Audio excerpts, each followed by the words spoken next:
बुलावा आ गया है अब फौजी अदालतों से।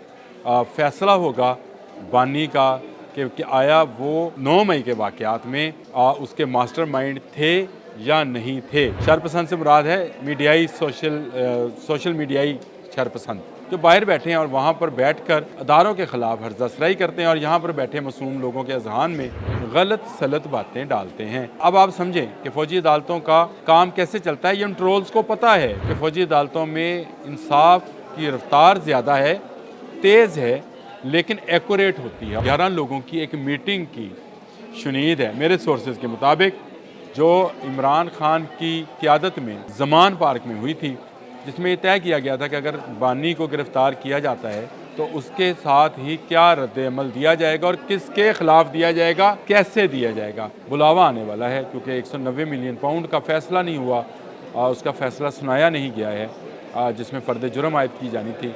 ये फ़ैसला आ जाएगा कि आएँ जी, अब आपको फ़ौजी अदालत लिए चलते हैं ताकि बाकी की बराह रास्त नशरियात आप जो हैं वहाँ से मुलाहिज़ा फरमाएँ। वो कड़ी जहाँ से बानी की गिरफ्त होनी है और उनको बुलाया जाना है, उसकी वो मुकम्मल कर ली गई है। तमाम सबूत इकट्ठे हैं।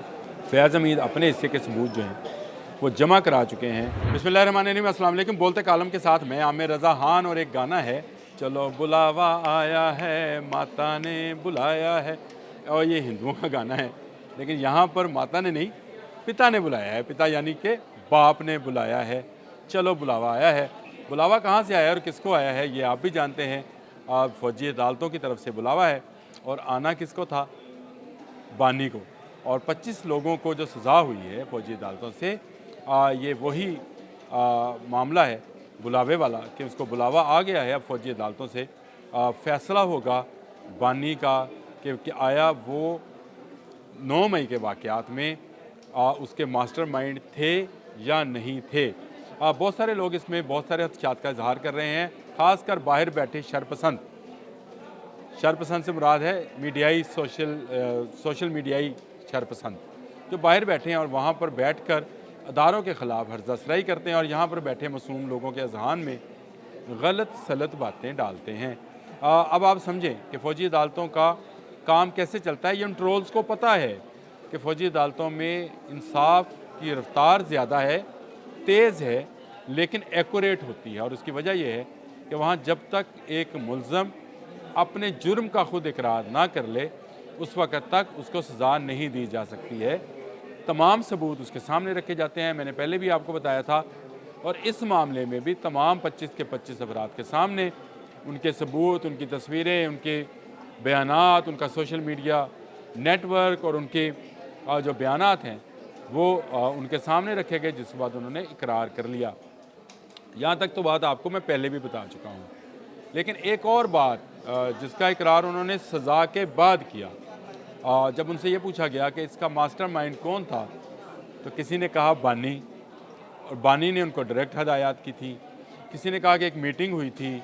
अब आपको मज़े की एक बात बता दूं कि 11 लोगों की एक मीटिंग की शुनीद है मेरे सोर्सेज के मुताबिक, जो इमरान खान की क़यादत में ज़मान पार्क में हुई थी, जिसमें ये तय किया गया था कि अगर बानी को गिरफ़्तार किया जाता है तो उसके साथ ही क्या रद्द-ए-अमल दिया जाएगा और किसके ख़िलाफ़ दिया जाएगा, कैसे दिया जाएगा। इसकी वीडियो मौजूद है, इसकी ऑडियो मौजूद है और जनरल फैज़ की फ़ोन रिकॉर्ड्स मौजूद हैं।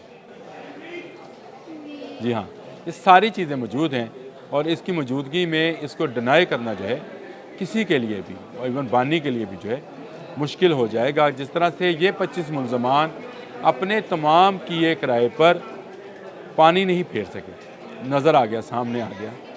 और इसी तरह इनके भी जो है किया किराया जितना भी है वो सामने रखा जाएगा और उसके बाद सज़ा के अमल का आगाज़ किया जाएगा। अब कुछ लोग कह रहे हैं कि अदालतों में ये दोबारा केस जाएगा तो शायद ये वो वाली अदालतें नहीं होंगी। अगर आज आपने अगर 190 मिलियन वाली पाउंड वाली जो है वो समाअत सुनी हो, तो फ़ैसला नहीं सुनाया गया कि जज साहब के पास टाइम नहीं था, फिर सर्दियों की छुट्टियाँ हो जानी हैं और उसके बाद जो है तारीख़ बताई जाएगी कि किस वक्त पर फ़ैसला किया जाएगा। आप खुद अंदाज़ा करें हमारी अदालतों में जिस तरह से निज़ाम चलता है, कभी गर्मियों की छुट्टियाँ, कभी सर्दियों की छुट्टियाँ, कभी मुंशी नहीं है, कभी वकील एक तरफ का नहीं है, कभी दूसरी तरफ का नहीं है, कभी जज साहब की तबीयत ठीक नहीं है, कभी मुलज़म पेश नहीं हो रहा, उसकी तबीयत ठीक नहीं है इसलिए फ़र्द जुर्म आयद नहीं होती।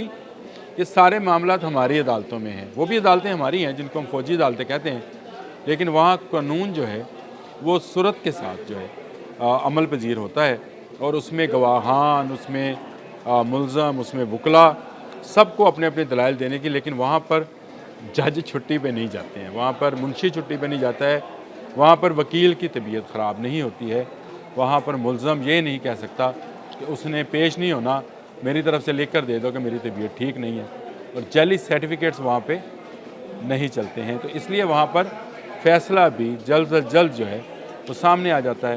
तो ये एक कॉल है जो अगले 24 घंटों में मैं आपको एक धमाका खेज़ ख़बर दे रहा हूँ। धमाका समझते हैं ना जी, धमाका खेज़ खबर है अगले 24 घंटों में, 24 नहीं तो 25 और 26 हो जाएंगे। अब मेरे पकड़ ना लीजिएगा गिरबान से कि भाई हम तुमने तो 24 घंटे कहा था। बुलावा आने वाला है क्योंकि 190 मिलियन पाउंड का फ़ैसला नहीं हुआ, उसका फ़ैसला सुनाया नहीं गया है जिसमें फ़र्द जुर्म आयद की जानी थी कि आया ये रकम वो ख़ुद अपने पास रख सकते थे या सरकार की इमानत थी, सरकारी ख़जाने में जमा करा सकते थे, जो उन्होंने नहीं कराई थी। इसका फ़ैसला आ जाएगा अगले 24 घंटों में, और उसके फ़ौरी बाद जो दूसरी चीज़ है, इसका फ़ैसला नहीं आएगा 24 घंटे में, इसका फ़ैसला छुट्टियों के बाद में चला गया। ये फ़ैसला आ जाएगा कि आएँ जी अब आपको फ़ौजी अदालत लिए चलते हैं ताकि बाकी की बराह रास्त नशरियात आप जो हैं वहाँ से मुलाहिज़ा फरमाएँ।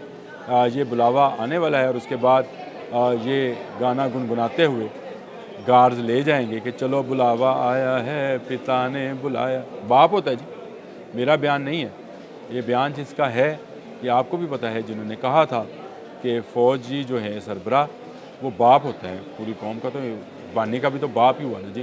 तो जब बाप की तरफ से बुलावा आएगा तो बानी ना चाहते हुए भी ज़रूर जाएगा, और इसकी कड़ियाँ जहाँ जहाँ पर जिसके साथ भी मिलेंगी।